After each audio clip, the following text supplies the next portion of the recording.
Hi guys. Good morning. It's ano 4:45 a.m. and nag workout na ako guys. Hindi pa ako tapos. Kaya tignan nyo. Sobrang pawis.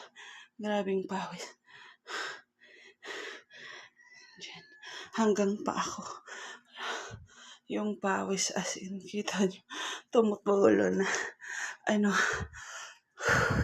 Ang bigat. Still mabigat pa rin yung katawan ko. Kasi 2 days, ika 2 days ko pala ngayon. So, still, bloated pa yung tummy ko. Para pa rin akong buntis. Nakakahingal guys, grabe. Lalaking ilong ko. Okay guys, bye-bye muna. See you later. Bye.